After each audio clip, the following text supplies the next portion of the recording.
Hello my dear students and welcome back to Diksha Karnataka YouTube channel. Today I am here to help you to score a better marks in your upcoming second PU midterm exam. Yes, the second PU midterm exam is just about to start. So here I am help you to score maximum possible marks. I will explain in detail all the possible questions that might come during your second PU midterm exams. Also, I am going to discuss the chapter patterns, number of questions, expected questions. Also, I will be going to explain what all the questions are very important and very likely to come, and those questions are based on your previous year questions. And you know there are 3 sample papers shared by PU board, so all those important questions from the chapters will be discussed in this series. Today I am starting with first 2 chapters of your second PU, electric charges and fields, and secondly electrostatic potential and capacitance. These 2 are the very important chapters, so we will do it at one go. Keep watching till the video is over. I hope that it will be very helpful for you and you will definitely score well marks, very good marks in your upcoming midterm exam. Now let's start with this topic. First of all, we are going to discuss, as I said, electric charges and fields. I will discuss the electric charges and field first. Second, I will discuss electrostatic potential and capacitance. So let's start with electrostatic, electric charges and fields, 2 chapters in electrostatics. So first, let us look into the question types. What are all the question types comes from this chapter according to the blueprints. Okay, now there are 3 different blueprints. Based on these blueprints, the allocation of questions varies slightly from blueprint to blueprint. For example, in one blueprint 11 marks is given, in other blueprint 10 marks is given, and in the third blueprint again 11 marks is given. So I have taken the maximum possible marks that may come from this chapter. So let's look into the question. What are all the questions that might come in your second PU midterm exam? Also remember that you do not have the entire syllabus for your midterm exam. These blueprints are based on your full all the 14 chapters in your exam, so there will be some extra questions, some extra addition to this number. So I have taken the maximum possible questions from each of these sections. So these are the sections for your final exam based on your final blueprint. But still this is very relevant, because percentage wise, if a chapter is saying say 12 marks, another chapter is saying 5 marks, then obviously the chapter which is 12 marks or 11 marks is going to be very important than the chapter which has only 5 marks in it, right? So let's start. So here we have 1 MCQ questions and 1 fill in the blanks question from this chapter. Okay, FIB means fill in the blanks. Okay, so 1 mark each, and each of the questions according to the blueprint should be based on remembering. Remembering means you study the book, you remember it, and you can write that answer if you remember the topic. Okay, that's it. You don't have to use too much of your brain power, so you can save your brain power for these 2 questions. Next will be 1 short answer type 2 marks question. In that short answer type 2 marks question, 1 question either will be remembering based or that will be understanding based. Okay, both are possible in this case. Similarly, in short answer type questions, okay, in 3 marks section, there will be 1 question, and either it will be remembering or it will be understanding. Okay, now in long answer type, it is very interesting. According to the 2 blueprints, there will be 1 5 marks long answer type questions, okay, based on either application, okay, based on application only, okay, 1 5 mark question. But according to the another blueprint, there will be 1 numerical question, and that numerical questions will be a hot question. That is a higher order thinking skill questions. Okay, so it will be little bit difficult, but trust me, nothing is difficult if you are prepared well enough. So let's start with our first question, the SI unit of electric charges. So very simple question, and it came multiple times in your previous years. So what is the answer? Either, okay, one more thing, before once I tell you the answer, that sometimes they will give you the unit, this is the unit of slash charge, potential, etc. So that is also came once. So twice I think it came as this form, and once it came where the unit was mentioned and you have to identify the quantity. Okay, that is electric charge. So now we know that the electric charge is measured in the unit of coulomb, right? Simple question, simple answer. Now let's move on to the next question. The total electric flux through a closed surface in air is equal to 1 by epsilon naught. Now you can understand which topic it is based on. Yes, it is based on Gauss's law. Okay, so because as you can see the factor is given 1 by epsilon naught, right, times the total charge enclosed by that surface. This is the statement of Gauss's law. As I said, Gauss's law of what? So as you can say, this is the Gauss's law.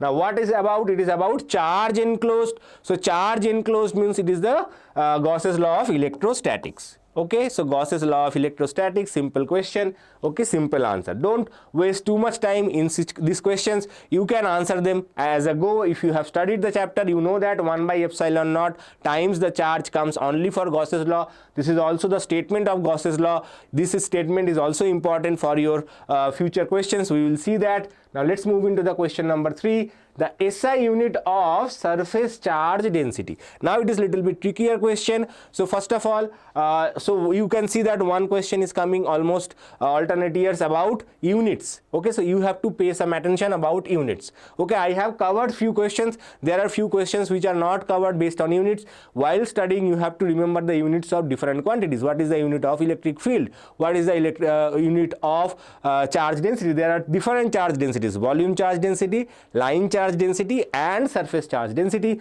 My guess this question came in 2024. Okay, many students have answered it incorrectly. Okay, the SI unit of surface charge density, surface is surface area. So area means meter square, right? Meter squared. Now density means the meter square should be in the division. So coulomb per meter square. So you have to remember that surface charge density, what does it mean? Charge per unit area. So unit of area is meter square and charge is coulomb. So coulomb per meter square is the unit of surface charge density. Now let's look into the next question. Volt per meter is the unit of. Another interesting question. So we know that electric field is given by, if you remember, electric field is given by dV by dx or dV by dx, right? Ex, basically we say that x component of electric field is given by dV by dx. There is a negative sign also. So if you remember, V is the unit of volt and x is unit of meters, right? Distance. So volt per meter is nothing but electric field. Okay, don't get confused. Volt is even though it is unit of electric potential, volt per meter is the unit of electric field. This is one of the units of electric field. There are another unit of electric field.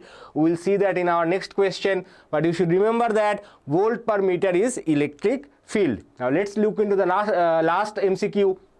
SI unit of electric field is. Now there is a difference between that unit and this unit. Okay, that is also SI unit, but very commonly not used. Commonly used unit is given here. What is the commonly used unit, SI unit of electric field? As we know, electric field is force per charge, right? So electric field is force divided by charge. So force divided by charge means Newton per coulomb. Newton per coulomb means Newton coulomb to the power minus 1, right? So this is the unit of electric field. I hope you have understand that. Now let's look into the 1 mark fill in the blanks question. I have given you 5 questions back to back and there are 6 options given here. You have to choose the correct answer. You can pause the video here, try to answer these questions yourself, then you can check the solution. Okay, let's see if you are correct or not. One of the basic properties of electric charge is. So what is the basic property of electric charges? Okay, charges, there are 3 properties we know. Charges are additive, charges are quantized, and charges are conserved, right? So let's see what option is given here. Never, dipole, quantization, vacuum, zero, always. So quantization should be the answer for question number 6. Okay, you have to write this here. Quantization right? So correctly, if you have answered this quantization, then you are correct. Now let's look into the question number 7. A pair of equal and opposite charges q and minus q separated by a distance 2a is an, what is this? This is an dipole. So let's see what is the option. Yes, option dipole is given. So question number 7 is this. So this is dipole. Okay, simple question. Now the electrostatic force between two charges is maximum. So this question looks a little bit difficult. Okay, electrostatic force between two charges is maximum when? So let's skip this question for now. Okay, this is the strategy. That's how you can answer. First try to answer all the easier questions, then you will see what options are left. Based on that you can answer the last option, last 1 or 2 question. Electric field, so I am skipping it for now. Okay, let's look into the question number 9. Electric field inside a charged spherical conductor. So charged spherical conductor, we know that inside a conductor electric field is 0, right? So electric field is 0. Okay, this is also answerable. Now let's look into the question number 10. Two electric field lines will never cross. So from the option we can see that never cross. They will not always, they will never cross. Okay, so never is done. Now let's see what all options are given. Always, vacuum. Now read the question. Is it making any sense if you put always here? Force between two charges is maximum in always. Is it a complete sentence? No, right? To make it complete sentence, what you have to do? You have to add vacuum here, right? So vacuum is the correct answer. Okay, this is how you can answer the question. So if you are in doubt, skip that question for some time, answer all the remaining portions, then once you are done, then check which options, which are the leftover options, and if they are making any sense to this question. Now suppose if both the options are not making any sense, then that means you have made some mistakes in the previous 4 options. Okay, for example, if I say you have not answered 0 here, so 0 you have not put, we put vacuum somewhere. Okay, for example, you have put vacuum here and you are thinking 0 is also not making any sense, always is also not making any sense. So in that case, what you have to do, you have to think, okay, which other option, which other question is not also not making any sense. So this is a very important thing when you are answering a question. Okay, be careful if the fill in the blanks, after you fill in the blanks, the question, is it making any sense linguistically? Okay, language wise, is it making any sense? If it is not making any sense, that means probably your answer is incorrect. Okay, now let's look into the 2 marks question. So now we are going to start 2 marks question. State and explain Gauss's law of electrostatics. Okay, statement I have given here. If you remember the MCQ, the same statement is given here.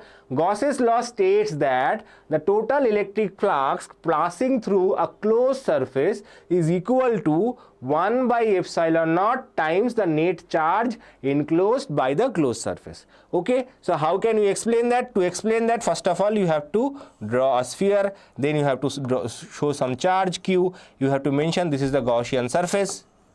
Okay, write in full. Okay, now you can show that. Okay, now what is the net flux coming out? Net flux coming out phi equals to charge enclosed divided by epsilon naught. Okay, so you can say that E enclosed, so this is enclosed by epsilon. This is sufficient. Okay, you don't need to write the integral form that integration of E dot dA is equal to q by epsilon naught. That is also fine, but this is also fine. Okay, only Gauss's law is talking about only about electric flux. It is not talking about electric field, so you don't need to include electric field if it is not absolutely necessary. But in this case, you can skip that part and you can only write this question like phi is equal to E epsilon naught, q enclosed by epsilon naught. Okay, but if the same question comes in your 5 marks question, then you have to apply that theorem like that. So that is a different issue. We will discuss that also. Now let's look into another question. Write Coulomb's law in vector form, explain the terms. So first of all, Coulomb's law, sometimes they will ask you state Coulomb's law. So that's why there is another objective question, that state and explain Coulomb's law. Okay, so state and explain Coulomb's law. So that's why I have written the statement here, but if only they ask you to write in vector form, you can just start from here. Okay, but if they say state and explain, then you have to write the statement here. I guess you are all familiar with the statement.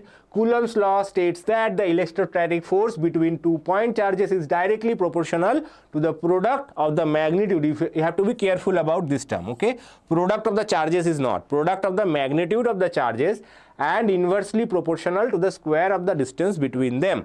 Now, if you can write the force acts along the line joining the two charges, then it will be perfect. Okay, even if you are skipping that part, your marks will not be deducted. You have to remember that.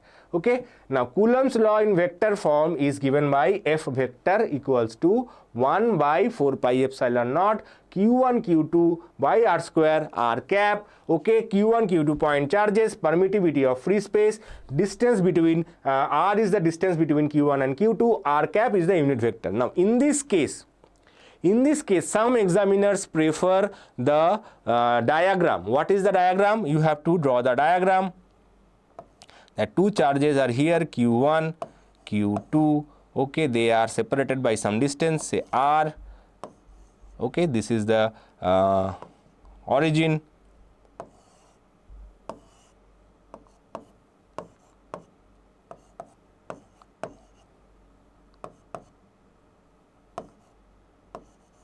You can show this diagram. Okay, and some examiners do prefer this diagram. Sometimes in the mark sheet where, because there is no guidelines for the teachers to evaluate the paper, so teachers can mark arbitrarily. Some teachers will give you marks, full marks for writing only this much. Some teachers will ask, no, you have to draw the diagram. So be careful. If this is a very simple diagram, you can draw that diagram. This is origin O. Okay, with respect to that, you are measuring two distances, R1, R2. Okay, you can write the form that is given in your books also, R1 minus R2, that is also fine. Okay, but you can draw this diagram to get the full marks. Now let's see the next question. Sketch the electric lines of force due to charge Q if Q is less than 0, Q is greater than 0. This also came in your previous year questions, a little older, 2018 I think. Okay, so that's why I have not put the year, but this is also important question for your midterm especially. So what is the electric field line for if the charge is, suppose we have a charge Q, Q is less than 0. Q is less than 0 means it's a negative charge. So what is the field line for a negative charge? We know that properties of field lines can start at infinity and it always ends at negative charge. So electric field lines for a negative charge will point towards the charge. Okay, so this is the field line for when the charge is less than 0. Similarly, you can write the positive charge. So this is basically a negative charge. You can write negative charge. Okay, and this is the positive charge. And what is the field line for a positive charge? Very simple. You can take the scale, draw a few lines like this, and then you just put the arrows outward. Okay, the lines and arrows are not important. Lines are not important, arrows are important. Okay, arrows are very, very important. Which direction you are putting your arrows, that is very, very important.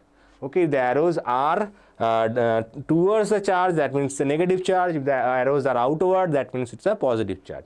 So be careful. This is also a possible question. Simple question because it's a 2-mark question. So sometimes this type of questions also comes. Okay, now next, the charges are additive in nature. Please explain.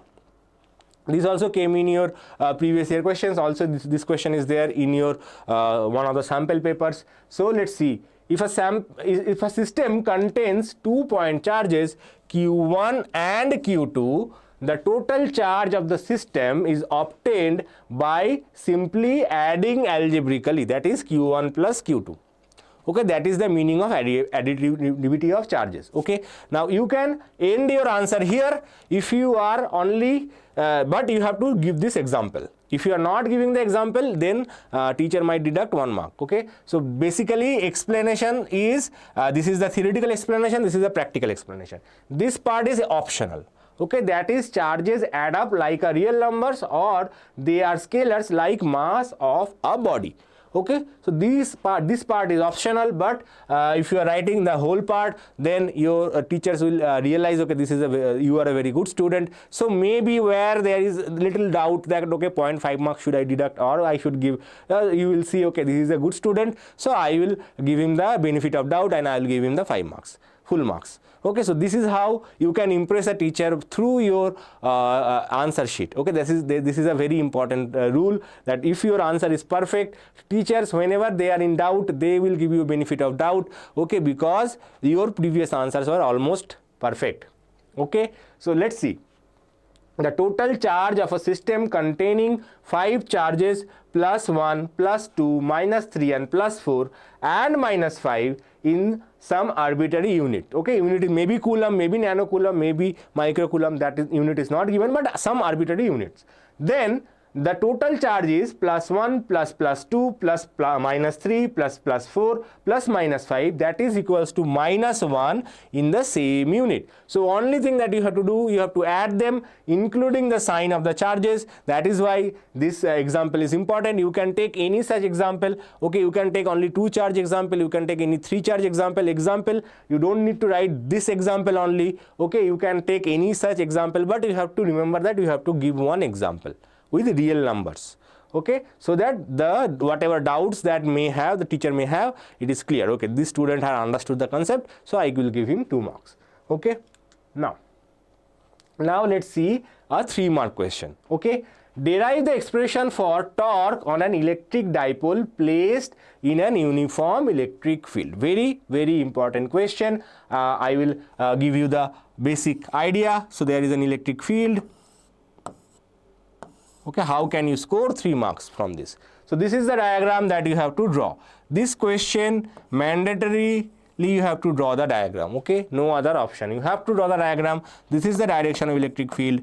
Okay, suppose this is plus charge plus q, this is minus charge minus q, force acting on this in this direction, force acting on this in this direction.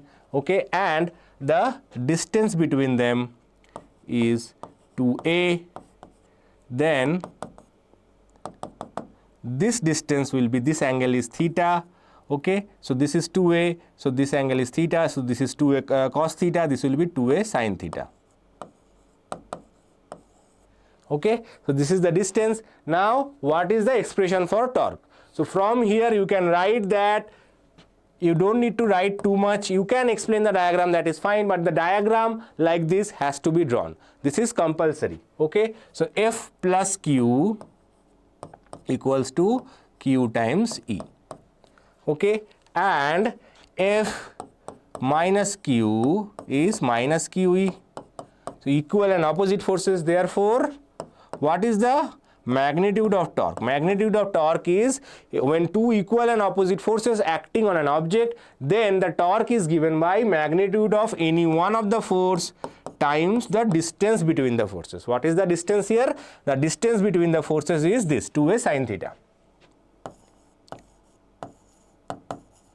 Right? Now what is Q times 2a times E sin theta? What is Q times 2a? Q times 2a is nothing but dipole moment. So you have to write this P is sin theta. Here you have to write P equals to Q times 2a equals to dipole moment.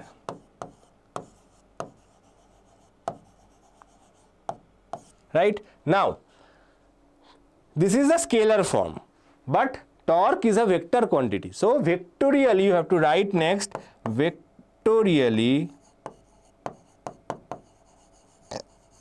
what is vector form?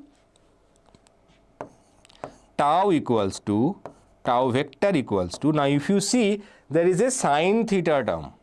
Now you should remember that if there is a cos theta, that means it represents dot product between two vectors. If it is a sin theta, it represents cross product between two vectors. So it is nothing but P cross E. Okay, but you have to remember that it is P cross E, not E cross P. Okay, sometimes student makes that mistake, so be careful.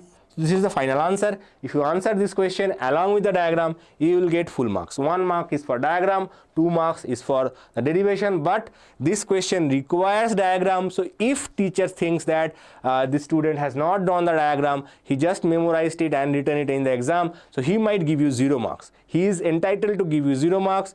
Generally teachers don't give it, but what harm is there if you can draw this diagram, right? Don't try to remember the diagram like I have done. Okay, just draw the electric field, draw the dipole. Okay, then from there you can write the forces on the charges. Okay, so this is the force F plus Q, this is force F minus Q. Simple as that. Okay, minus force will be opposite to the electric field, plus will be in the direction of electric field. Now the distance is there. Okay, so this is the angle. If this angle is theta, then this angle will also be theta. Okay, you can write what is theta. Theta is the angle between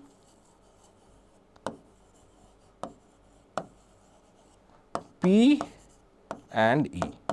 Simple. Dipole moment and electric field. If you don't have time, if you don't have space, you just simply write P and E. That is considered okay. You know that thing. Okay. Now let's move on to the next question. Write any 3 properties of electric field lines. Very important question. There are only 3 properties of electric field lines. Generally they ask, sometimes they will ask you 2 properties and give you 2 marks. So this is also a changeable question. Sometimes it may become as 2 marks question, sometimes they will ask you as a 3 mark question. Okay, and for your midterm, if you can prepare 2 more points for electric field lines, because sometimes they will ask 5 properties of electric field lines and they will give you 5 marks for that. So be prepared for that as well, because there are very less questions to be asked. But since this 5 properties is not coming for a very long time, I have not given it as a 5 mark question. It came before 2015, 2014. That time this was a very common question as a 5 mark question, but nowadays only 3 marks or 2 mark question is coming. That's why I have kept it maximum possible marks 3 marks. Okay, additivity of charges. Charges are okay, this is not properties of electric field lines, my mistake. Electric charges, yeah. Okay, this is the properties of electric charges. My mistake, electric charges only has 3 properties, right?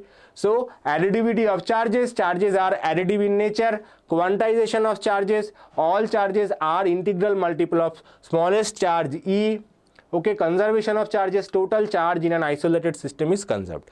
Now if this question comes, I have seen students are writing charges are additive, charges are quantized, okay, charges are conserved, but they are not writing what is the meaning of it, which sometimes feels that you are just copying from your next neighbors. Okay, so whenever there is a doubt will occur in examiner's mind that okay, he has only copied from next students, so he will ignore you and he will treat you as an average student. But if you know, if you have time, you should write it in a complete sentence like this way.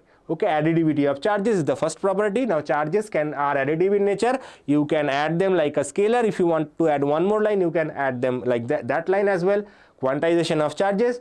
All the charges are integral multiple of a smallest charge, small e. Okay, smallest charge of an electron also you can write there.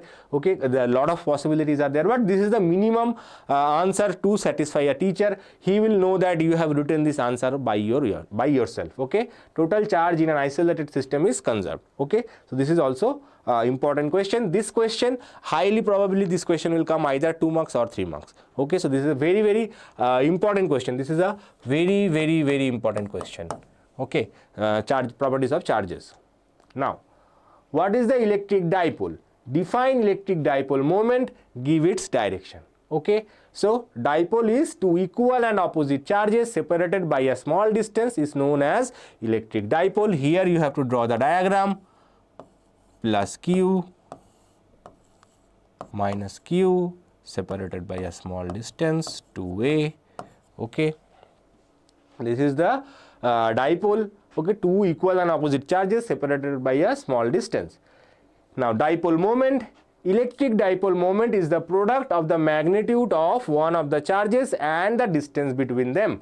It is a vector quantity. So here you have to mention P equals to Q times 2a. Okay, now it is a vector quantity. The direction of dipole moment is from negative to positive charge. You can mention that in the diagram itself. Okay, you can mention that in the diagram itself. If you do this all the points, you will definitely score 3 marks. Okay, now let's move on to the next question. Write 3 properties of electric field lines. Here, as I said, electric field lines generally comes either 2 properties of field lines or 3 properties of field lines, but there was a time when 5 properties were very important. So even if the question is based on that same property, I have given you all the 5 properties. Okay, so you can remember 5 properties, but mostly it will come either 3 or 2. Okay, electric field lines may start from positive charge and end at negative charge. So this is the first property. In a charge free region, electric field lines can be taken to be continuous curves without any breaks. Okay, so basically electric field lines can be considered to be continuous lines without any breaks. 2 electric field lines are never intersect each other. 2 electric field lines can never intersect each other. Okay, if you are following my KCET lectures, I have explained why 2 field lines cannot intersect. Electrostatic field lines do not form any closed loop. Okay, if you remember in magnetic field lines they are actually closed loop, but electric field lines are not. So that's why it is also an important point. Electric field in free space decreases as we move in the direction of electric field lines and vice versa. So if you are moving in the direction of electric field line, suppose this is the electric field line, okay, and if you are moving in this direction, here electric field is very strong. So strong electric field I am showing with a very bold electric field line. Okay, so this here the electric field is very strong, and as you are moving in the direction of electric field lines are getting weaker. So here it is strong, here it is weak. Okay, I hope this helps you to remember the properties. So don't try to mug everything up. Try to remember only the basic points, then try to write it in your own terms, own ideas, own words. That is fine. You don't have to write everything, whatever is given in your guidebook, whatever is given in this lecture. You can remember the essence of it and you can write it in your own terms. Okay, I never used to remember any formulas, any equations, even laws also. Okay, I just remember the basics. Okay, even the teacher used to say laws you have to write exactly the way it is written, but you should remember that the laws that we are studying is not exactly written by the person who gave the law. Okay, he written in some different language. For example, Newton wrote in Latin. Okay, there are different people, they wrote the laws in some different languages. Now they are being translated again and again, and now whatever we are doing, we are studying is not actual exact statement written by Newton or written by Coulomb. Okay, we are studying a derivative of it itself and the way we have understood it. So even if you forgot a little bit, okay, you can write it in your own terms, that is fine. Okay, that is the first tip I am going to give you. So you should remember this tip. It will be very helpful for you in future. Now let's look into a 5-mark question. Derive the expression for the electric field at a point on the axis of an electric dipole. I will give you a hint. I am not going to do the entire derivation. Derivation is done in your book. Okay, so I will just tell you what is this question is about. So there is a dipole. Okay, you can say this is a negative charge Q, this is positive charge Q. Some people do it on this side. I like to do it on this side. Whatever side you are comfortable on, that is fine. On the axis of the dipole, so this is the axis of the dipole, this is called the axis of the dipole. The distance between the 2 points is 2a. Now let us consider a point P on the axis of the dipole, that is from the midpoint, that point is located at R. Okay, so this is the exact diagram that you have to draw. Okay, so basically this distance is a, this is also a, right? So now what you have to remember is that from this charge the distance of the point P is R plus P. Okay, and from this charge the distance is R minus R not P, R plus A. R plus A, and from this point it is R minus A. Okay, now what you have to do, you have to find the electric field due to these two charges. So electric field E1 or E plus is basically 1 by 4 pi epsilon naught. As I say, this is the Tika that you have to write before writing any electric field or electric force equation. So Q by R square. So Q by R, instead of R you have to write R minus A whole square. Okay, and E minus is 1 by 4 pi epsilon naught Q by R minus R plus A whole square. Now what is the direction of this? This is directed away from P, right? So this is away from P, and this is in this direction, this is in this direction. So if you consider the x-axis to be positive, then you can say E plus is positive, E minus is negative. Okay, so you can add that sign also if you want. Now what is the total net electric field? Net electric field is only simply addition of these two, but here while you add you have to remember that E negative is negative, so it will be a negative sign. Okay, either you add the negative sign here and simply add them, or you have to add it like this because they are in the opposite direction. Okay, E plus is in this direction and E minus is in this direction. Okay, if you forget the direction, how can you remember the direction? You should remember that if there is a positive charge, 1 unit positive charge, 1 is here, then what will be the direction of the force? So unit positive charge, this plus Q will repelling it, and this minus charge will be attracting it. Okay, so based on that you can say, okay, this is repelling, so that direction, this is attracting, so it is in this direction. Okay, this is how you can remember. Now you have to simplify this, and you have to show the simplification at least 2-3 steps, and then you have to find the net electric field. And at the net electric field, when you write that, you have to do 2 things. First of all, you have to do this approximation that R is very greater than A. Okay, R is very greater than A. Also you have to apply that the dipole moment P is equal to Q times 2A. Okay, if you do that, then you will get 1 by 4 pi epsilon naught, okay, 2p by r cube. Okay, 2p by r cube. So this is the expression for electric field. Direction is okay. If you remember the vector form, you can add that as well, but without the vector form also it is fine, you will get the full marks. So that simplification process you have to show. Okay, I have not shown the simplification process. Mathematics is okay. I hope you can understand that, but the final answer you have to show it. If you are not showing if you remember this process, okay, if you don't remember the mathematics, okay, you are very weak at mathematics, you are not able to understand. If you have only can remember it, you have mugged it up, so you can write this answer, they will deduct 1 or 2 marks based on the evaluation scheme. Okay, but this diagram is compulsory. Without this diagram, if you only write this, teacher will give you 0 mark. Okay, the evaluator will give you 0 marks. Without this diagram, this has no meaning. You can skip this part, this below part you can skip. Okay, this part is for your own understanding, but this part, this section is compulsory. Okay, this part is compulsory. Now let's look into the next question. Derive the expression for electric field on the equatorial plane of a dipole. Okay, again I am just going to draw the diagram. Okay, next you have to do it on your own. Okay, now here this is the equatorial plane, the distance is r here.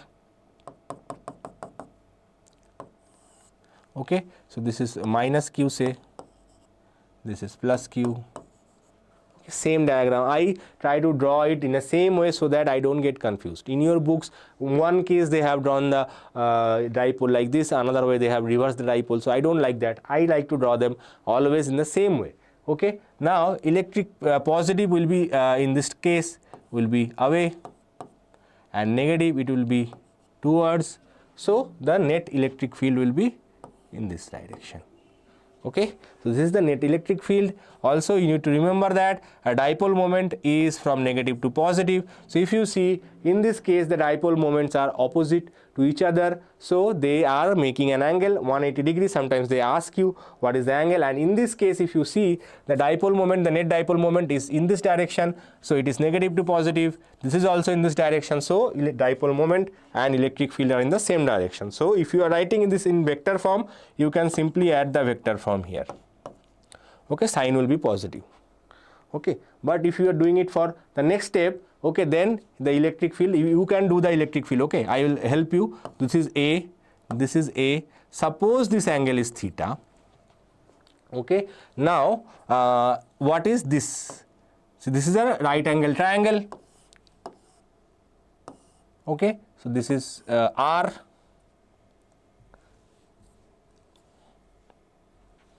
This is R, this is A, so this will be square root of R square plus A square. Okay, same thing will be for this side also. So the distance here will be, when you are writing the electric fields, E plus and E minus, here both the distances will be same. Previously the distances were different, right? So 1 by 4 pi epsilon naught, this charge into this distance, not this distance, this is the distance, right? So Q by R square, here R square plus A square whole to the power square root whole square. So what you can do, if you remember it, you can simply remove the square root and remove the square, so it will be your distance, right? Similarly, the same will be for E minus as well. Magnitude wise, E plus and E minus will be same, only the direction will be different. And if you know that this angle is theta, then this angle will be also theta, because this is an isosceles triangle. Okay, so this angle will be, if this angle is theta, this angle will also be theta. Similarly, this angle will also be theta. So the net electric field here, cos component of this, cos component of this, both will be cos component, but both are same, so it will be, you can simply write this as E plus cos theta. Okay, you can simply write this. And what is the value of cos theta? Cos theta is, some people have curly brown hair, so base by hypotenuse, right? If you are wondering how I am coming up to this, you have to watch my basic mathematics video. There I have discussed this. Some people have curly brown hair turned permanently black. Okay, so curly brown hair means cos theta equals to base by hypotenuse. So this is the angle theta, base is A, so you can simply replace cos theta with the value A divided by square root of R square plus A square. Now if you put all the values then and simplify a little bit, then you can get E net equals to 1 by 4 pi epsilon naught, okay, P by R cube. Same approximation you have to apply here also. R is very greater than A and P equals to 2QA. Okay, this also you have to apply here. And if you are writing in terms of vector, as I said, here electric field is in the opposite direction of the dipole moment, so you have to write this as R cube. This is in vector form. Okay, so this is the steps you have to remember. You have to practice this derivation 2-3 times to remember it perfectly. Now let's look into the next question. State Gauss's law in electrostatics. Derive an expression for the electric field at a point due to an infinitely long, thin, uniformly charged straight wire using Gauss's law. So Gauss's law statement I have already given you. Okay, here you have to mention, after the Gauss's law statement is done, from Gauss's law you can write integral E dot dA equals to Q enclosed by epsilon naught. So here you have to use this. Okay, if you remember, in our previous case we used only phi, we have not written this. Okay, here you have to write this formula, because when you are applying this you have to apply this law. So suppose we have an infinitely long conducting wire. Okay,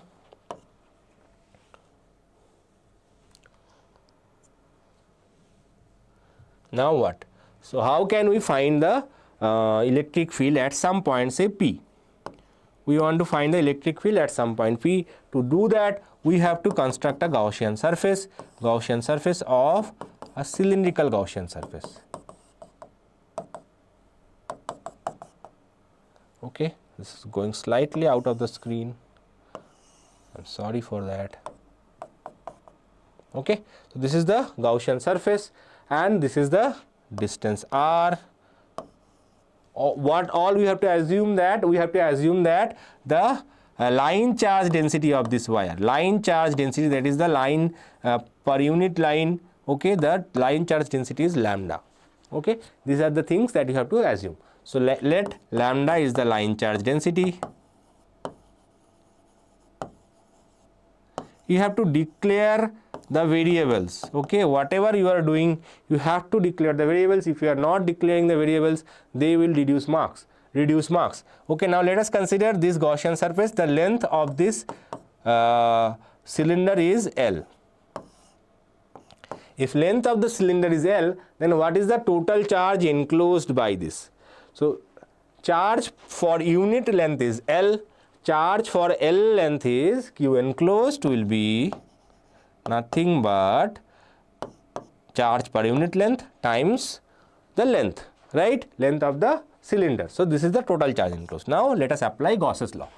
So E dot dA equals to lambda L by epsilon naught. Now you should remember that when we are considering electric field in this direction is 0. Electric field in this direction is 0. Electric field is only along this direction. Okay, because this surface is along the direction of the charged wire, so electric field cannot exist here. Okay, so electric field along this direction will be 0. Electric field will only be along this direction. Okay.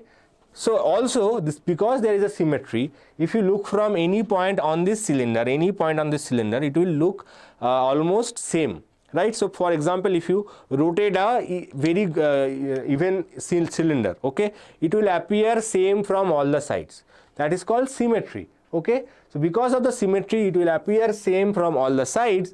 You can say that electric field on the surface of the cylinder will be constant. Okay, so you can simply write dA equals to lambda L by epsilon naught. Okay, because electric field is constant due to symmetry. Now what is dA here? dA is the curved surface area. What is the curved surface area for a cylinder?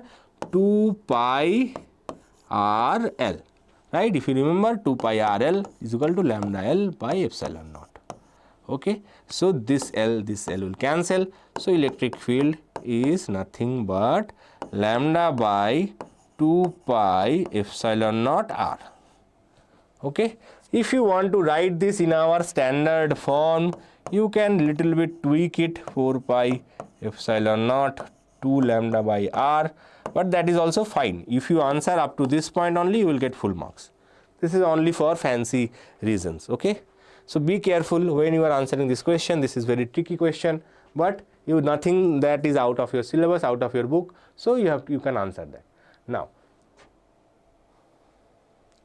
same question, state Gauss's law of electrostatics. Derive an expression for the electric field at the outside of a uniformly charged shell. So there is a shell.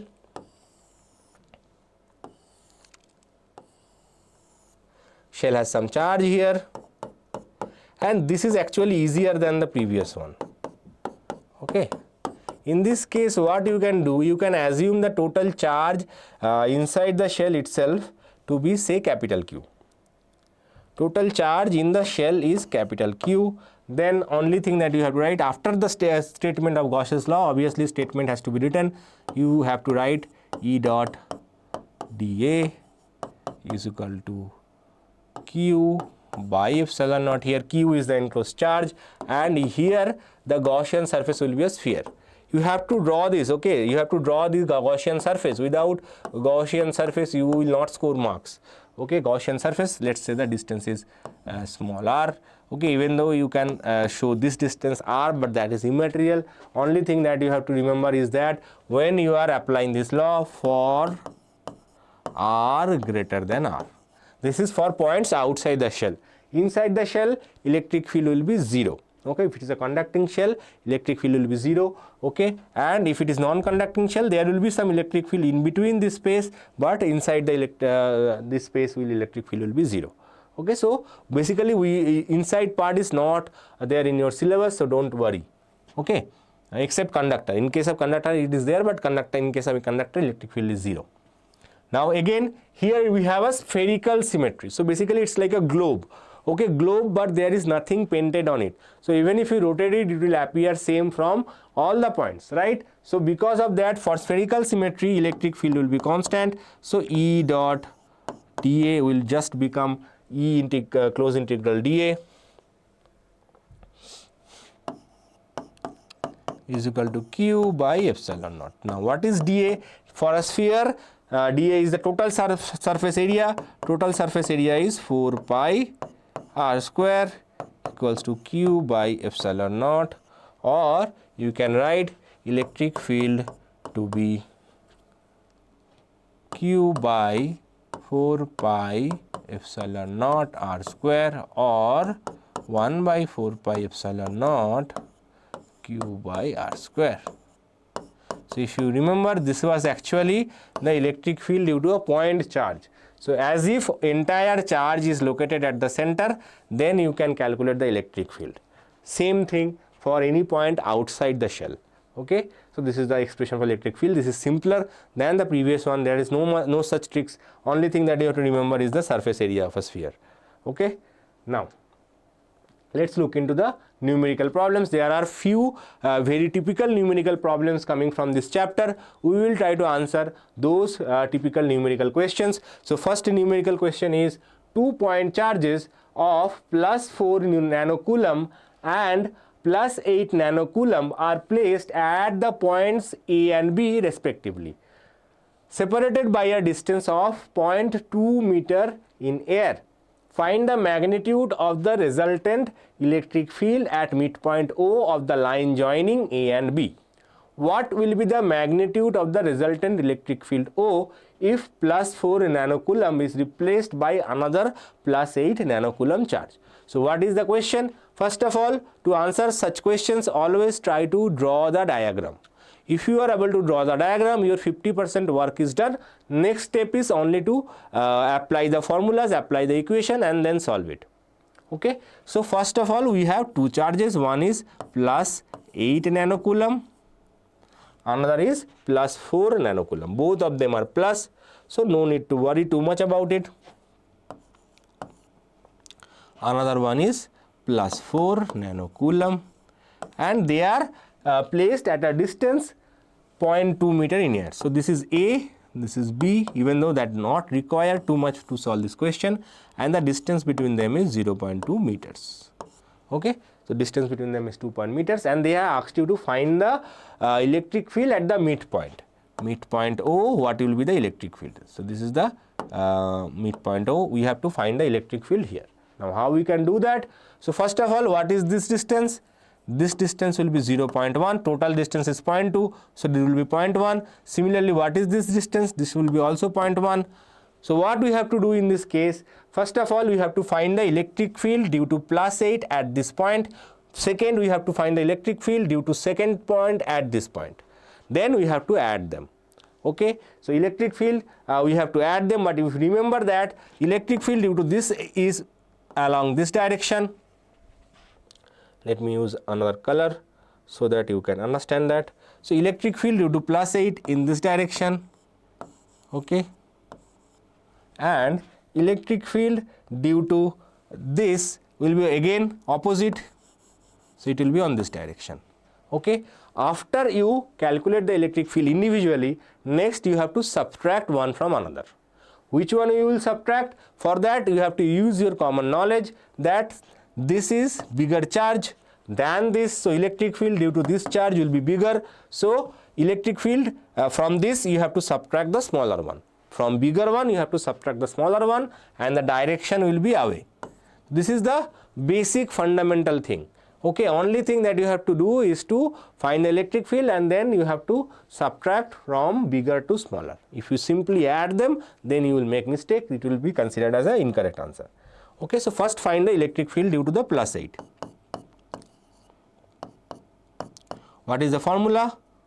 Formula, you can use this formula, kq by r square. You can use 1 by 4 pi epsilon naught, but this is simpler, easy to remember. Okay, also we know that k is 9 times 10 to the power of 9, so you can directly add this value. Coulomb constant, q is 8 nanocoulomb, nanocoulomb means 8 times 10 to the power of minus 9, and r is 0.1 here, so 0.1 whole square.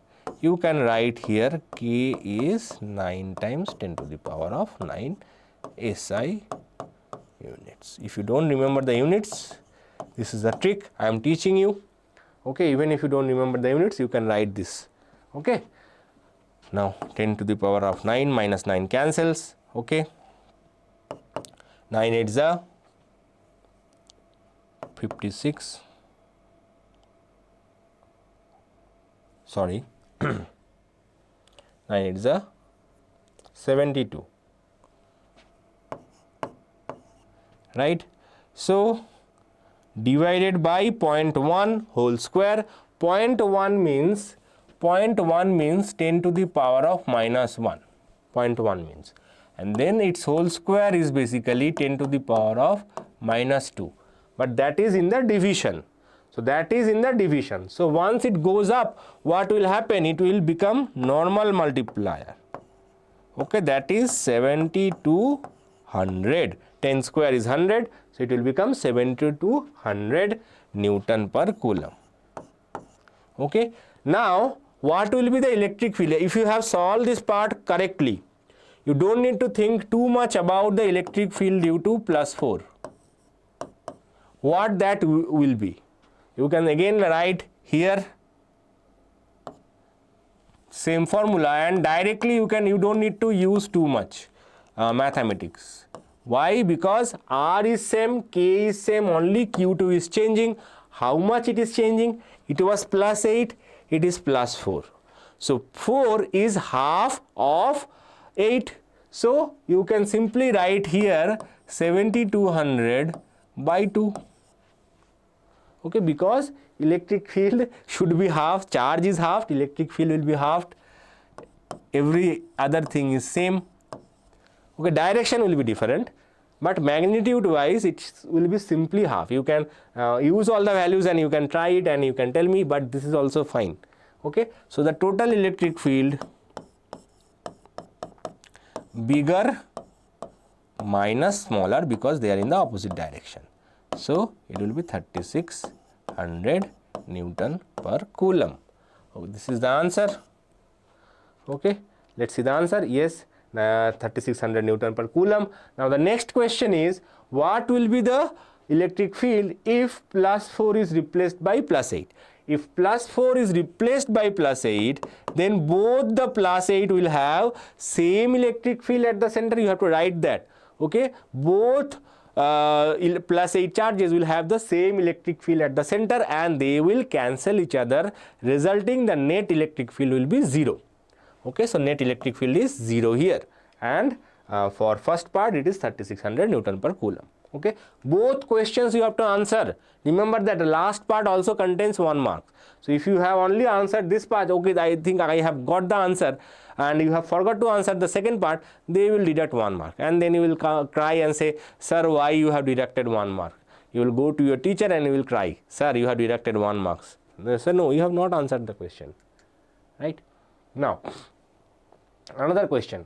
2 point charges QA equals to 5 microcoulomb and QB equals to minus 5 microcoulomb are located at A and B separated by 0.2 meter in vacuum. Similar language question. Okay, so as I said, from this chapter similar language questions coming every year. What is the electric field at the midpoint O of the line joining the 2 charges? Same, first part is same, 2 charges. Okay, A and B, midpoint is O, but here one charge is plus microcoulomb, second charge is minus 5 microcoulomb. So where it will be different? If you remember previous case, we have subtracted the 2 electric field. In this case, because the charges are opposite, okay, it will repel, this will attract. So here the net electric field will be addition of the both electric fields. Okay, so let us first calculate the electric field, but only one thing is sure: if we calculate the electric field for the plus, the electric field for the minus will be the same value. That is one benefit. So only once we have to do the mathematical calculation, kq by r square. Same thing, okay, midpoint, and the distance is also given 0.2 meter. So this will be 0.1, this will be 0.1, same value. 9 times 10 to the power of 9 times q is here as 5 microcoulomb. Micro means 10 to the power of minus 6 and divided by 0.1 whole square. So here it will be 5 9s are 45,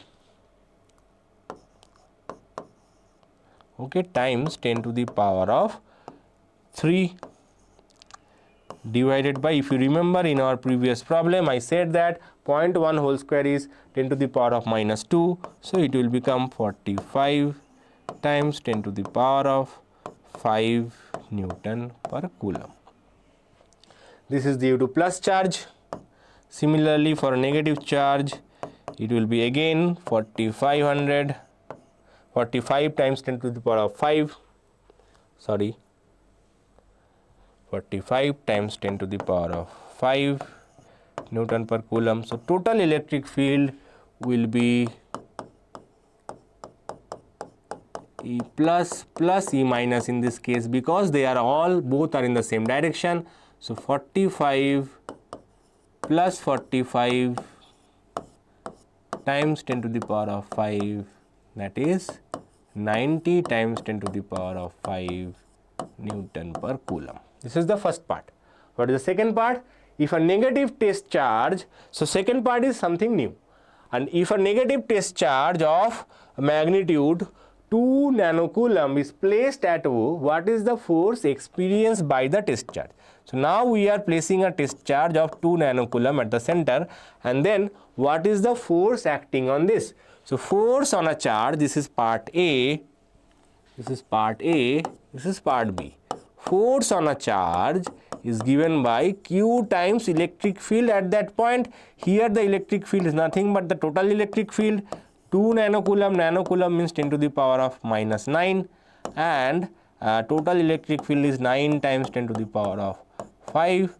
So you can write this as 18 times 10 to the power of minus 3, okay, 10 to the power minus 3 Newton. This is fine, okay. You can write micronewton, you can write Newton, or 18 times 10 to the power minus 3, or 1.8 times 10 to the power minus 2, okay, or 0.018 Newton, both are fine, all are fine, okay. Now how I achieved it, I am just giving you one thing. Minus 9 plus 5 means minus 4. There was one extra 0 here, so minus 4 plus 1 is minus 3. That's how I have obtained minus 3. If you are wondering, sir, how you obtain minus 3, and 2 9s are 18, I have written 18 here. Clear? Okay.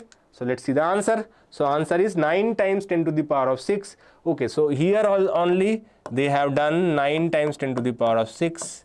Okay, that is also fine. We can do that. We can take this 0 from here and add it to the 10 to the power 5 term, but this is also fine. Okay, and second is 18 times 10 to the power of minus 3.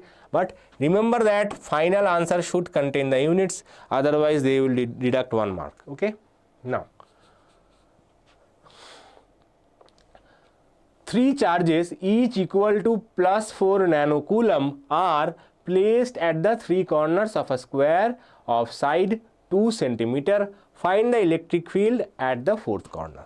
Now this question is very popular in midterm questions. Okay, in previous year midterm as well as pre-board exam, this question came. Okay, in one of the part of the district. Okay, you know, there are all different districts generally give different questions, but these questions I see at least 3-4 districts they have given this question. One time it came during your midterm, and next time it's for other districts it came during your pre-board. So this question is, even though it has not come anytime in your final board exam, but this is very popular for district administration for their midterm exam. That's why I have given these questions. Okay, 3 charges, all are plus 4 nanocoulomb. Obviously I am not writing nanocoulomb. So all are located at 3 different corners, and they have asked you to find the electric field here. This is a long question. Okay, this is little tricky question. If you are not confident about this chapter, okay, if you are studying this for the first time and if you are wondering I will not be able to solve this, I know many of you are just shaking your heads thinking that okay, I will not be able to answer these questions. If you are one of them, you can skip this question. This is an honest suggestion from my side. You can skip this question, you can go to the next chapter which is coming next. But for those who want to score maximum possible marks, they should watch this video, this problem till end. Okay, now this is plus 4, this is plus 4, this is plus 4. So electric field due to this charge will be in this direction, electric field due to this charge will be in this direction. Okay, and electric field due to this charge will be along this direction. Okay, now if you notice that this angle both are 45 degrees. So electric field, suppose this is E1, this is E2, this is E3. Okay, now this side is suppose A, this side will also be A, this side will also be A, this side will also be A, and what is this distance? This distance will be A root 2. Basic geometry, everything we have done basic geometry for a square. Okay, the value of this is given 2 cm. I will use that 2 cm at the last step. At very last step I will put the value of 2 cm.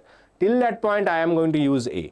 If I put 2 cm, I have to use I have to convert it into meter, and then I have to carry that 10 to the power of minus 2, whatever you are right, 0.002 throughout my calculation. I don't want that, so that's why I will use A throughout my calculation. It will be common, and then at the last step I will put the value. Okay, so now if you see E1 and E2 both have the same magnitude and same distance, that means E1 and E2 are same in magnitude. So magnitude wise E1 equals to E2, and what is that value? Charge KQ by R square. Here R is A, so I am directly writing A square.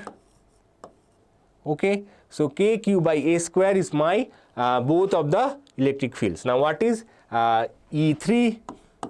For E3 the value will be different, even though KQ is same, the distance will be A root 2 whole square, so it will be half, there will be extra half KQ by A square. Okay, now what we have to do, we have to add these 2 electric fields. If we add these 2 electric fields, the net electric field will be in this direction along the E3.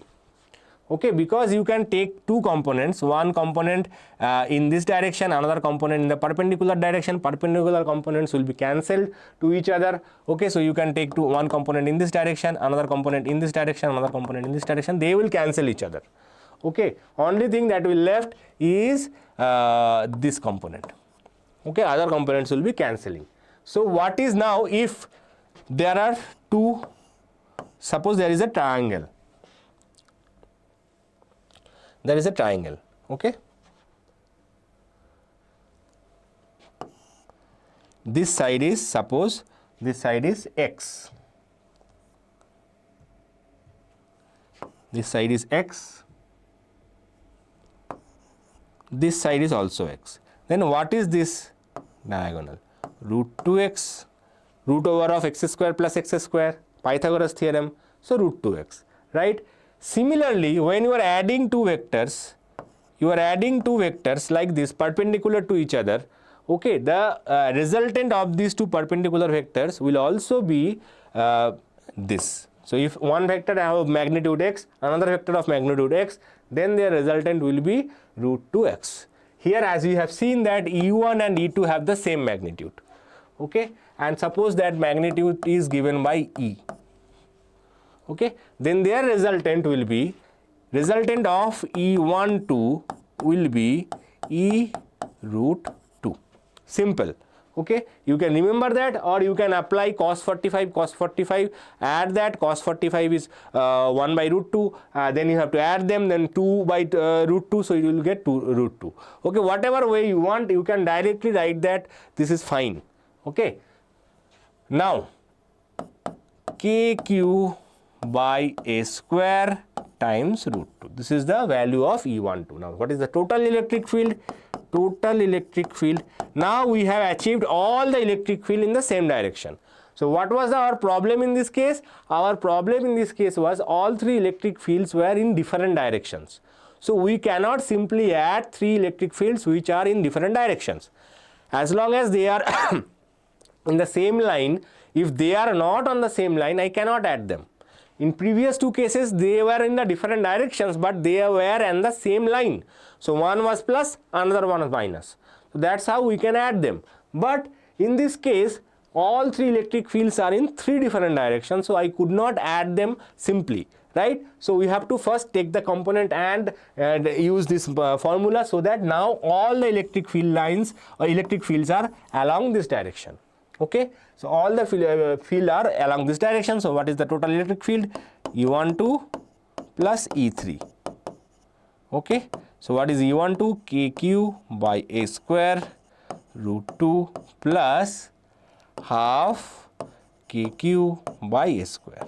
So KQ by a square you can take common, and then you can write this as root 2 plus half. Okay, you can calculate the value of KQ by a square. Now I will use the value KQ by a square. What is the value? K is 9 times 10 to the power of 9. Q is 4 nanocoulomb, 4 times 10 to the power of minus 9, and distance is 2 centimeter, that is 2 times 10 to the power of minus 2 whole square. Okay, 2 centimeter means 2 times 10 to the power of minus 2 meter. This is the easiest way to convert, right? So this 9 minus 9 cancels, 4 9s are 36, okay, times divided by 4 and 10 to the power of 4. It will be 10 to the power of minus 4, they will come up. So it is 9 times 10 to the power of 4. Okay, now you can write this answer as 9 times 10 to the power of 4 square root of 2 plus half. This is fine. If you are writing the answer like this, this is also fine, but if you do the calculation, you will get 17.22 times 10 to the power of 4 Newton per Coulomb. In your board exam, calculator, basic calculator is allowed, so you can simplify this and you can find this answer. But even if you leave this answer at this stage, you will get the full marks. Okay, otherwise you can calculate it and you can find this answer. Okay, so this is a little complicated question, but I hope you enjoyed this question. Those who are willing to score more marks, for them this is going to be very helpful and very interesting question. Okay, now we are going to start the second chapter, that is electrostatic capacitance, potential and capacitance.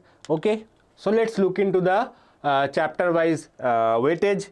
So here we have 2 MCQ questions, okay, and 1 fill in the blanks question.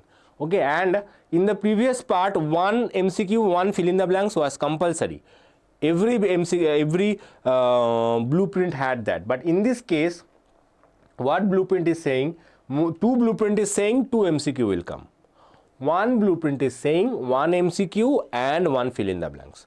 So for this chapter, MCQs are more important. Okay, and MCQs can be remembering, can be HOTS question, little thinking question, or it can be understanding based question. Okay, so you have to be careful for MCQs from this chapter. So if you remember the previous chapter, all the questions are remembering. Here questions can be based on remembering, can be based on HOTS, can be based on understanding. Okay, 1 small answer type questions based on remembering and understanding. Okay, here 1 essay type question, small answer type 3 marks question, and 1 LA long answer type 5 mark question. Also numerical question is possible from this. Numerical questions is also possible from this chapter. Okay, 1 numerical. Sometimes they will ask numerical. If you are considering the board exam, either one numerical will come from this chapter and the theoretical question will come from the previous chapter, or numerical question will come from previous chapter, that is electrostatics, okay, charges and fields, and theory question will come from this chapter. But in terms of theory, this chapter is little weak. Theory is not so heavy because previous chapter has Gauss's law, okay, then electric field due to a point charge, electric field due to a dipole, etc., etc. So most of the time theory question comes from electric charges and field, and the numerical question comes from this chapter because this chapter has capacitance, okay, combination of capacitance, etc., electric potential. So that's why this chapter is considered to be important for numerical questions. Okay, now let's see. But that is a general trend. It can change year to year. It has changed from year to year. So let's see the question. The angle between equipotential surface and the electric field is, okay. So equipotential surface, suppose you are considering an equipotential surface and electric field, then the angle is 90 degrees. So always angle between equipotential surface and the electric field is 90 degrees. Now the electric potential due to a negative point charge at a distance r is, okay, electric potential, we know that similar to electric field, electric potential is kq by r. In electric field it was kq by r square. In case of potential it is only r. Now if the charge is negative, then electric potential will be minus obviously k mod q by r. Okay, so it will be negative and varies as 1 by r. Okay, negative and varies as 1 by r, as we know that electric potential varies as 1 by r, and because the charge is negative, electric potential will be negative. Okay, some people sometimes confuse that electric potential by default is negative. No, not electric potential is positive. By default electric potential is positive. Okay. The values of electric field E and electric potential V at any point on the equatorial plane of an electric dipole are such that, okay, so very interesting question. So if you see the question level from previous chapter, this chapter has more difficult level of questions in terms of MCQ questions. Okay, the values of electric field E and electric potential V at any point on the equatorial plane of an electric dipole is such that. So electric dipole, this is the equatorial plane. So what is the electric potential and what is the electric field? So if you know electric potential, this will be plus, this will be minus, this is a scalar quantity, they will be added, and potential will be 0. At equatorial plane potential will be 0, but electric field will have a value. We have already calculated the value in our previous chapter. So electric field will not be 0, but potential will be 0. So correct answer is option C. Be careful while answering. Okay, this is a very tricky question. Okay, even though the answer you know, but sometimes without realizing the correct option you will mark the wrong answer, right? So electric field is not 0, potential is 0. Now, which one of the following is the unit of capacitance? So unit of capacitance is farad, microfarad, nanofarad, picofarad, etc. Coulomb is unit of charge, volt is unit of potential, Tesla is unit of magnetic field. Okay. Now a spherical conductor of radius plus r is carrying a charge of plus q. Okay, so spherical conductor is given, is carrying a charge plus q. The ratio of the electric potential corresponding to a point on the surface of the conductor and at a point at a distance 2r from the center of the conductor are in the ratio. So electric potential at a distance r, this is the surface obviously, and at some distance 2r.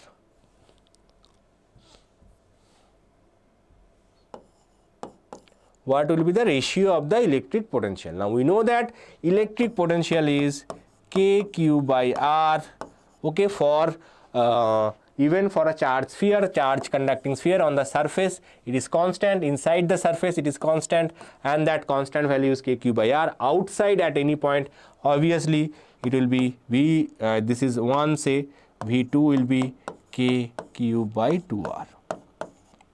Okay, so v1 by v2 equals to 1 by r by 1 by 2r. Why I have written like this? KQ is constant, so they will cancel anyway. So this 2r was exactly below, so it will go up 2r, and this r will come down and this will cancel, so it will be 2 by 1. So the answer is 2:1.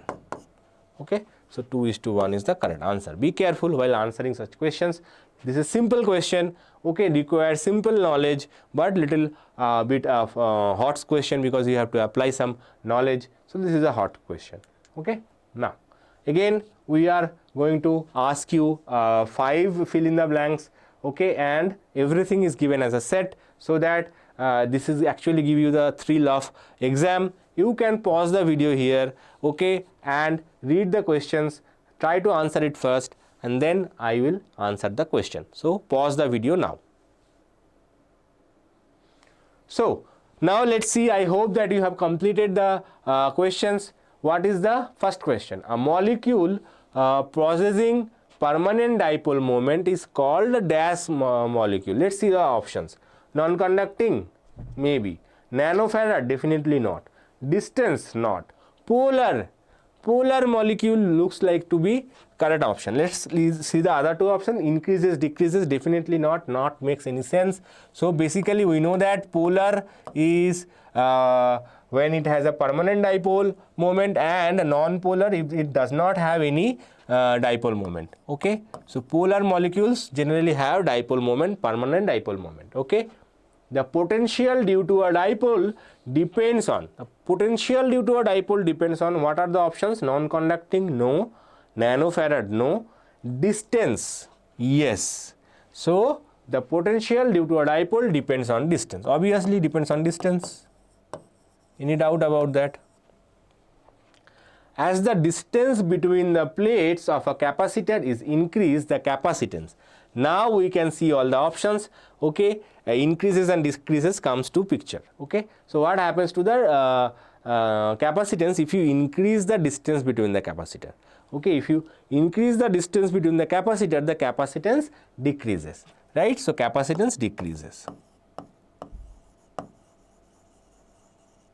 Okay, capacitance is measured in, now the another option is coming.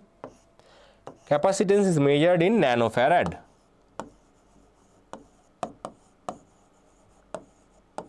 Okay, it can be farad, it can be microfarad, it can be millifarad, but nanofarad is one of the common unit.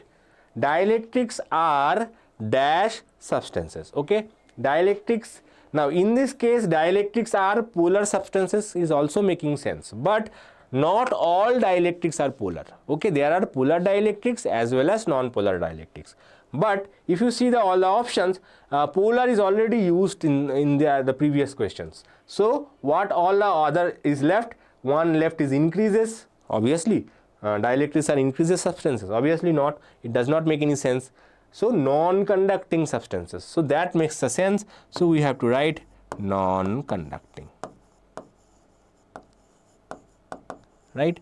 This way you can, sometimes there will be two options which sometimes may be appearing to be similar. So you have to read it, you have to understand. So if you make mistakes in this without understanding, and if you make, then this question will also be wrong. So what is the major problem in this case? Okay, if you make one mistake in any of the order, okay, if you by unknowingly, there is a high chance that the second one there is another question which is wrong. Okay, that's why you have to be careful while answering fill in the blanks. They are very easy to score marks, but I have seen students, they are not paying enough attention. They don't even read, they just write without reading it. So that makes you weaker in scoring marks. Now let's see some 2 marks question. What is an equipotential surface? What will be the shape of the equipotential surface corresponding to a single point charge? Any surface which has the same electric potential at every point is called an equipotential surface. The equipotential surface for a single point charge is spherical. Okay, you can draw this diagram. Diagram is not necessary in this case. Okay, but you can draw this diagram. Okay, so this is a point charge, these are the equipotential surface which is a spherical in nature. Okay, they are concentric spheres. Okay. On what factors does the capacitance of a parallel plate capacitor depends? So, what is the formula for capacitor, parallel plate capacitor?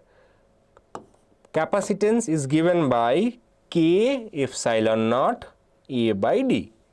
K epsilon naught A by D. K is the dielectric constant, epsilon naught is the permittivity of free space, A is the area, and D is the distance between the plates. So, it depends, it is directly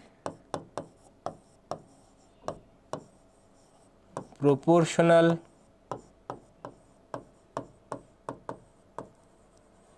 to area, okay, inversely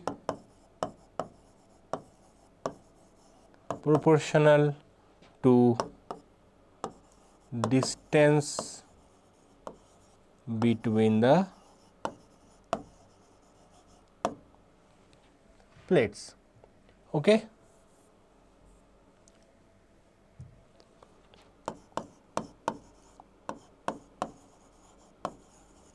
Okay. So, it is directly proportional to the area, inversely proportional to the distance between the plates. Okay. This is the simple answer. 2 marks question, you will get full marks. Write 2 properties of equipotential surface. So, 2 properties are: no work is done on moving a test charge over an equipotential surface. Okay, so if you move, suppose this is an equipotential surface, and if you move a test charge from a point A to point B, okay, usually we know that work done is basically potential difference times the charge, but in equipotential surface potential difference is 0, so the work done is 0. Okay, for equipotential surface work done is 0. This diagram is just only to explain you, don't need to draw this diagram. Electric field is always normal to the equipotential surface at any point. That I said, electric field lines are always normal to the equipotential surface, the angle is 90 degrees. Okay. No two equipotential surfaces can intersect each other. Like electric field lines, no two equipotential surfaces can intersect each other. If the same question comes from 3 marks question, then you have to write 3 points. If it comes for 2 marks, you have to write 2 marks, 2 points. Okay. Now, obtain an expression. Now 3 marks question, obtain an expression for the effective capacitance of 2 capacitors connected in parallel. Very interesting question. So, we have 2 capacitors. Suppose one capacitor is C1, another capacitor is C2. Okay, they are connected in parallel with a battery, say V. What is the equivalent capacitance? Okay, this diagram in this case is mandatory, you have to draw the diagram. Okay, and then first of all, suppose 2 capacitors are connected in parallel, then what is constant for both of the capacitors? This I explained while in our previous classes, in KSET classes, when I was discussing all the chapters, that when 2 objects are connected in parallel, maybe resistance, maybe capacitance, maybe anything else, when they are connected in parallel, potential across each of them is constant. When they are connected in series, okay, for resistance current is constant, for capacitance charge is constant. Okay, current is constant for capacitance as well, but for capacitance we do not consider current, we consider only charge.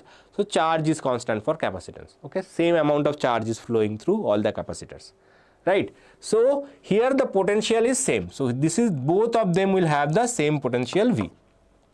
Okay, so what is the charge flowing through this? Suppose Q1, the charge flowing through this is Q2. Then from the formula of capacitance, we know that Q equals to CV. So Q1 equals to C1V. Okay, and Q2 equals to C2V. Okay, so this is the charge. Now, if I draw a equivalent diagram, okay, in equivalent diagram everything will be remaining same. Okay, but 2 capacitors will be replaced by only 1 capacitor. Now what will be the charge through this capacitor? The charge through this capacitor will be addition of these 2 charges. Okay, so the charge flowing through this will be Q1 plus Q2. Okay, so for equivalent capacitance, Q1 plus Q2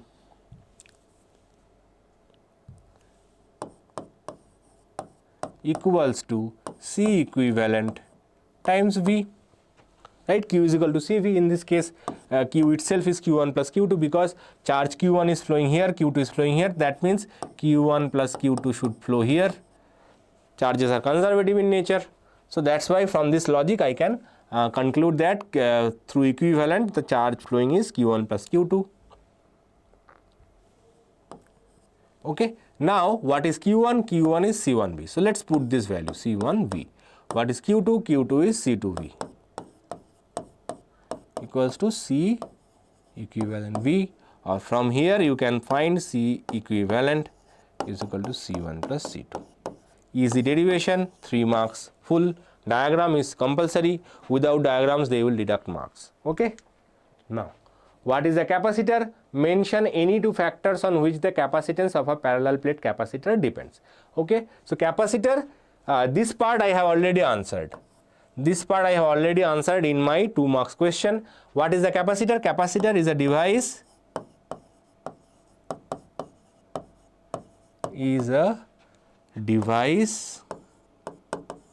to store charge. Okay, that is the basic function of a capacitor. Capacitor is basically used to store charges. Okay, that's it. And second part I have already explained. Give 3 results of electrostatics of conductors. This is also previous year questions. I think 2020 this question came. So that's why I have added this question. Inside a conductor electrostatic field is 0. Okay, at the surface of a charged conductor electrostatic field must be normal to the surface at every point. Okay, so this is the extra M. Okay, at the surface of the charged conductor,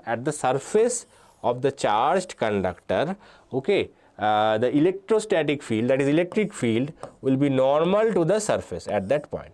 Okay.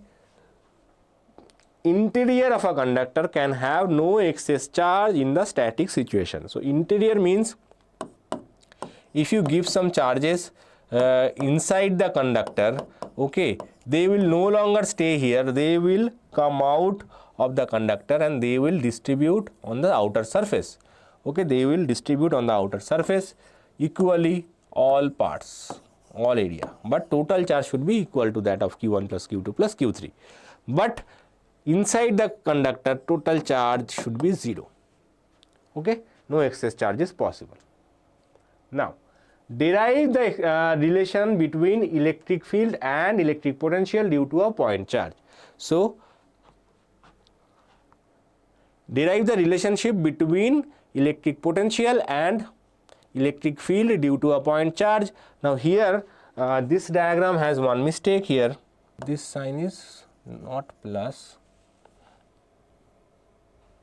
this will be minus. Okay. Now,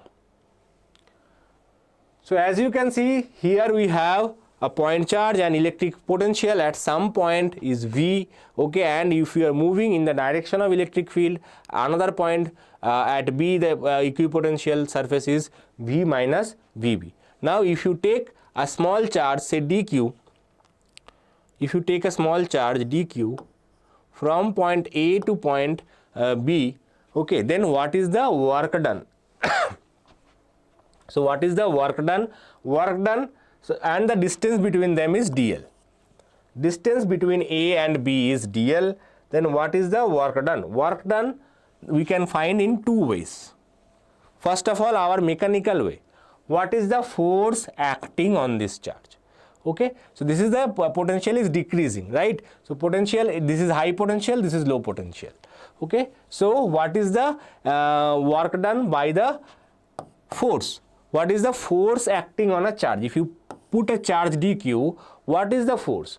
Force acting on that charge will be dq times electric field QE. Okay, here instead of QE we are using small charge dq.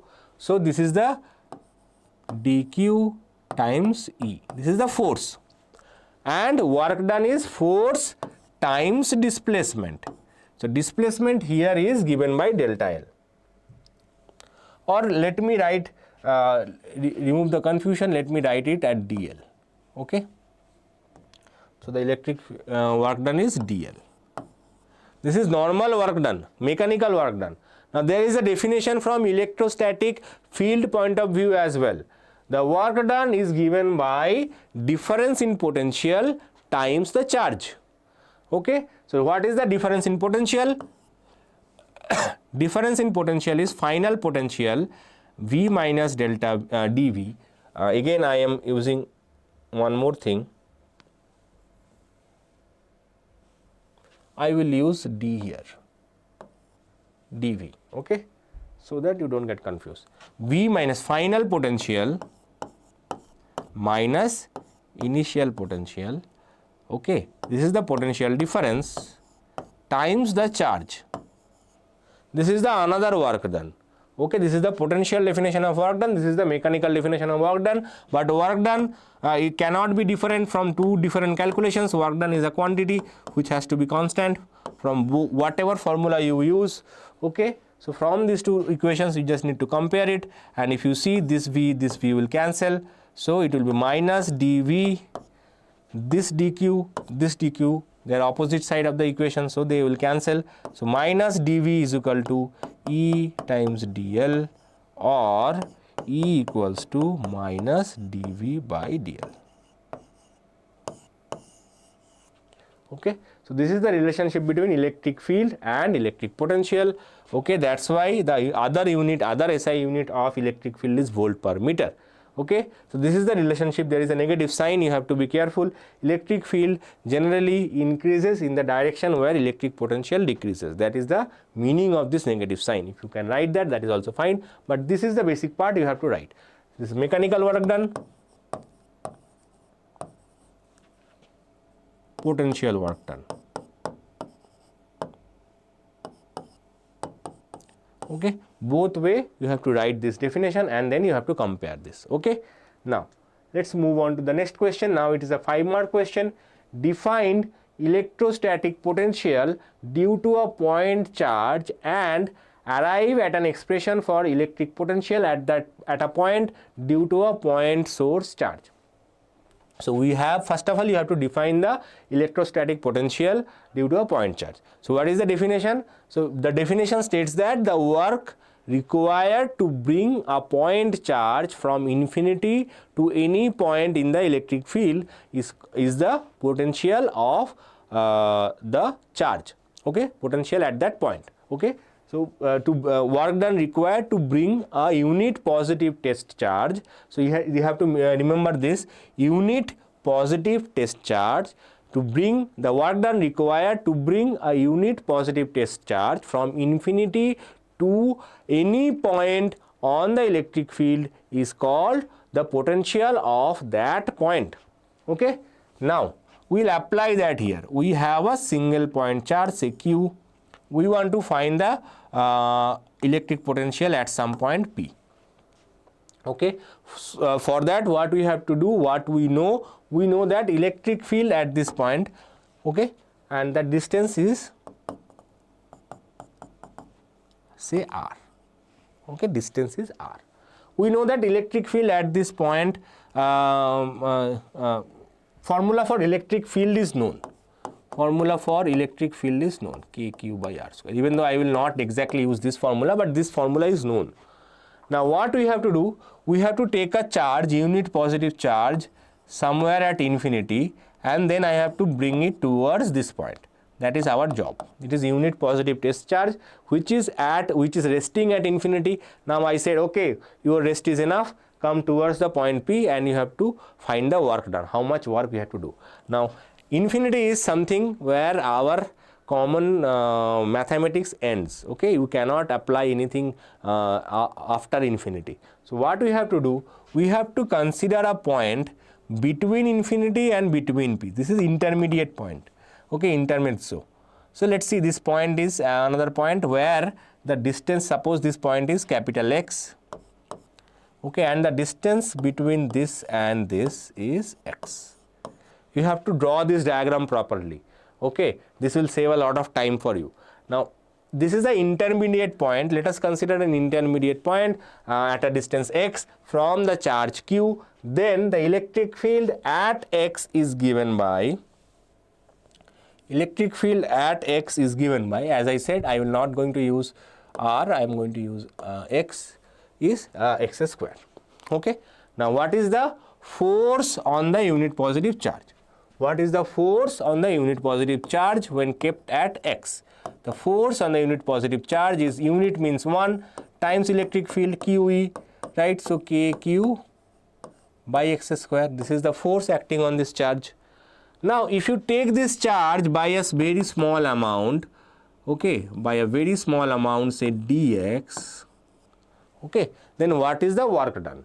So work done is basically, say this small work done is dw. The work done to move that charge by a very small distance dx is given by fx dx, right? Force times displacement, that is the work done. Now what is the total work done to bring that charge from infinity till the point r? This is the potential. The same thing is the potential. That's what we are trying to find, okay. So KQ by x square, there will be one negative sign here, okay. So work is because we are taking the negative charge, so that's why there will be a negative sign here, okay. While you are adding this work done, you have to add this negative sign, okay. So dx, fx, instead of fx we put this value. Now k is constant, it will come out, okay. Q is also constant for this case, it will come out. So infinity to r dx by x square. I hope you have completed the definite integration. So then you can solve it. So v equals to minus kq. What is the integration of 1 by x square? Integration of 1 by x square means minus 2 plus 1 by minus 2 plus 1 infinity till r, okay. So what we will get, minus kq, okay, you will get minus 1 by x r infinity, okay. So first we have to put the upper limit is r, and you can take this negative sign out, it will become positive. So kq by 1 by x is 1 by r minus the lower limit is 1 by infinity. So instead of x, first we will put the upper limit, next we will put the lower limit with the negative sign in between, and this was a constant, so it came out, okay. So 1 by infinity is 0, right? 1 by 0 is infinity, so 1 by infinity is 0. So we can write this as kq by r. Now what is r? So till now this potential was in casual dress. Now final thing that you are going to write your exam in your final board exam, so you have to wear your tie, your shoe, etc., your coat. So you have to write it like this. Final expression, you have to put the value of 1 by 4 pi epsilon naught q by r. Okay, so this is the basic steps of the derivation. In this derivation you have to draw the diagram compulsory, briefly describe the diagram, and then you have to do the mathematics, okay. Now that question was very common in terms of theoretical question from this chapter, okay. This question came once but not so popular, it came only once, as I said. So let's see. Obtain an expression for potential energy of an electric dipole placed at a uniform electric field, okay. So electric dipole placed in an uniform electric field, you have to find the expression for potential energy, okay. So potential energy is nothing but, if you remember, P dot E, okay. You have to do this calculation and find this expression, okay. It is given in your book, I am not doing the derivation here. Define the energy density of a charged capacitor. how is the energy density related to the electric field present between the plates of the capacitor. So energy stored in a capacitor is half CV square. Okay, so energy stored in a capacitor is U equals to half CV square, and energy density is the energy stored per unit volume. So energy density basically is written by the symbol mu, is charge energy stored per unit volume. Okay, if you put the value of C and then if you put volume in terms of area and distance between the plates and calculate it, it will come out to be half mu naught. Sorry, not mu naught, epsilon naught V square. Okay, so epsilon naught V square, the formula is given in your book, so you can check there. Okay, but it's not super important, it came only once as I said, but energy density sometimes they might ask you as a 2-mark question individually as well, so you should know. So energy density of a capacitor is the energy stored per unit volume. Okay, and the relationship between electric field and energy density is epsilon naught E square. Sorry, my mistake. There will be V by D whole square. V by D can be written as electric field, and then you can write it as E square. Okay, this is the simple answer for this question. Now let's look into few more questions. Calculate the potential at a point P due to a charge of 400 nanocoulomb located 9 centimeter away. Okay, so potential at point P due to a charge 400 nanocoulomb, potential due to a charge, okay, potential due to a charge at a point P due, so Q equals to 400 nanocoulomb. Okay, and you are finding the potential at 9 centimeter away. Very easy, calculating potential is very easy, right? Potential formula is very easy, KQ by R. Okay, so if you remember electric field, electric potential also same. And one more advantage for electric potential is if they give you multiple charges and ask you to calculate potential, potential is a scalar quantity, so you just need to calculate using sign and just add them. Okay, if the charge is positive, electric potential will be positive. If the charge is negative, potential will be negative, right? Simple as that. So K is 9 times 10 to the power of 9, Q is 400 nanometer, so 400 times 10 to the power of minus 9, and the distance is 9 centimeter. 9 centimeter means 9 times 10 to the power of minus 2 centimeter to meter. Okay, and there is no square. By mistake, don't add square in this. Okay, in electric potential there is no square, so 9 cancel, 10 to the power of 9, 10 to the power of minus 9 cancels, so it will be 400 times 10 to the power of minus 2, or you can write this as 4 times 10 to the power of 4 volt. This is the potential. Now obtain the work done in moving a charge of 2 nanocoulomb from infinity to that point P. Does the answer depend on the path along which the charge is moved? So the work done to move a charge, as I said, is Q times potential. Now if it is coming from infinity, the potential of infinity is 0, so V minus 0. If it is coming from any other point, then you have to calculate the potential of that point, but that is a competitive level question. I am not going to discuss it here. That question is this type of question is common in competitive level question. So Q is 2 nanocoulomb. 2 nanocoulomb means 2 times 10 to the power of minus 9, and the electric field that we have, electric potential that we have calculated is 4 times 10 to the power of minus plus 4. So it will be 8 times 10 to the power of minus 5. Okay, joules. Now if you see, we have not considered whatever path it has come. Okay, have you considered any path?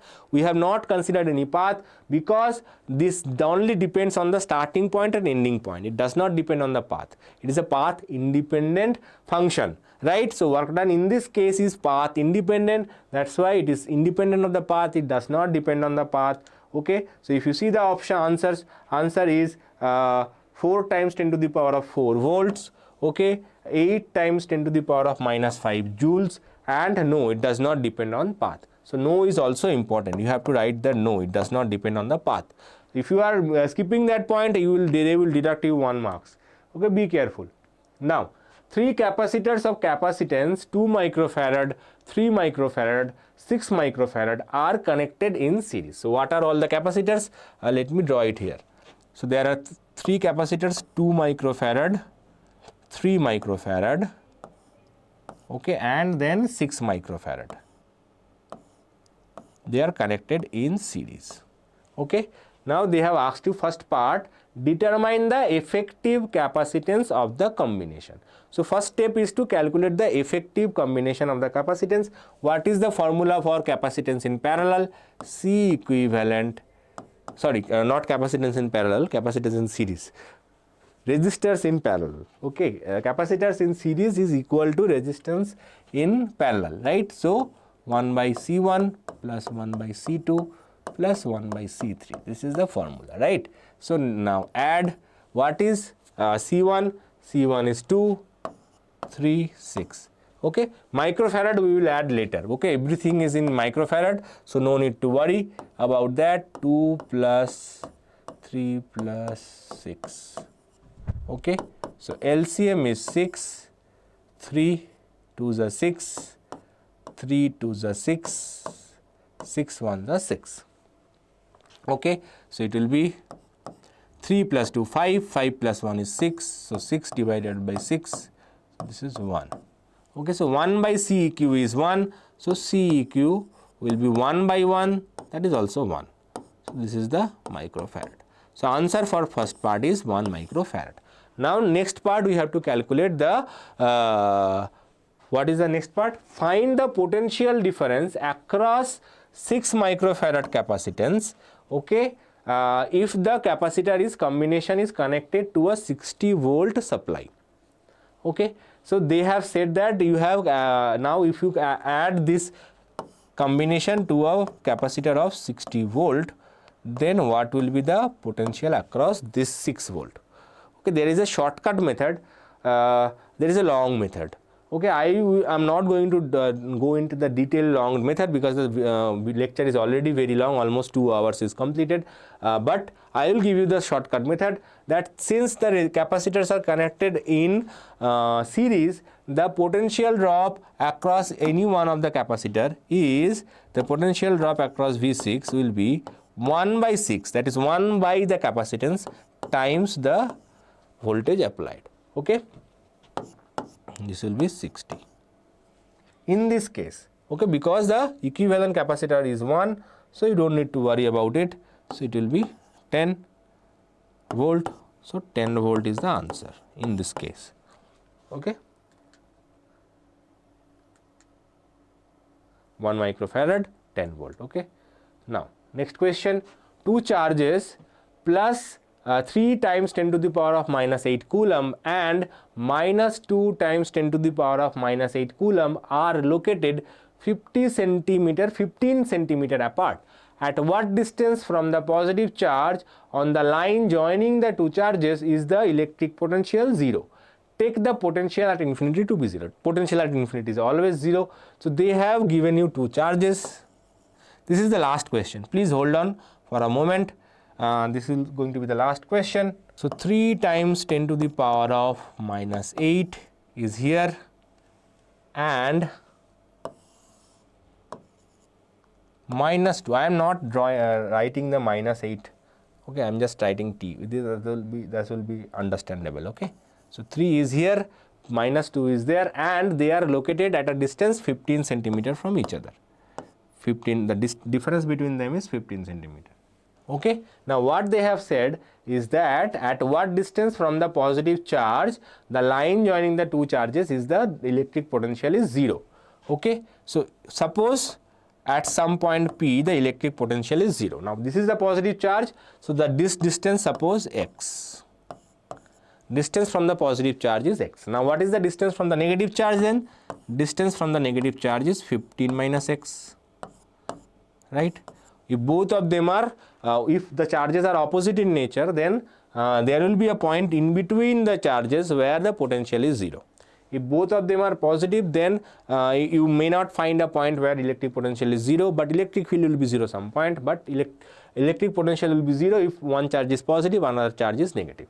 Now this will happen sometime somewhere in the middle, right? Now how can we find that? First we find the potential due to plus 3 charge. Potential due to plus 3 charge, say V3. Okay, it is given by K Q1 by X. Okay, K Q1 by X. This is the potential due to this point. And what is the potential due to minus 2? Potential due to minus 2 is minus K Q2 by 15 minus X. Okay, here I have taken the magnitude. You will realize why I am doing it like this. So negative sign, I have taken the negative sign out and only the magnitude. That means only 2 is left here. Okay. Now what you have to do, the potential, net potential is 0. Net potential is 0. So V3 plus V minus 2 should be 0, or KQ1 by X minus KQ2 by 15 minus X must be 0. Okay, or you can say K is common and it will come and it will cancel. So Q1 by X equals to Q2 by 15 minus X. This was my target from the beginning. Okay, this is my target from the beginning. So what we will do, now we will put the values of Q1. Q1 was 3 times 10 to the power of minus 8 by X. Q2 was 2 times 10 to the power of minus 8. I have already used the negative sign, so that's why I am not using negative sign here. Minus 8 cancels. So now do the cross multiplication. 3 15s are 45 minus 3 times X, 3X equals to X times 2 is 2X. Okay, so basically this is now normal mathematics. So 45 equals to 2X plus 3X. Okay, or 5X equals to 45, or X equals to 9 centimeter. So if you are lucky, you will get this answer. No need to convert any unit. Yeah, mathematically may be little difficult but not super difficult. Okay, and you don't need to convert any units. Most things will cancel automatically. So 10 to the power minus 8 is there, 10 to the power minus 9 is there. You don't need to worry too much about it. It will automatically cancel. Okay, this is a little bit medium to easy question, and the answer is 9 centimeter. And if you liked this video and if you want more such videos, don't forget to subscribe to our channel, leave a comment below and share it with your friends. I will be back with more PU 2 revision chapters soon enough.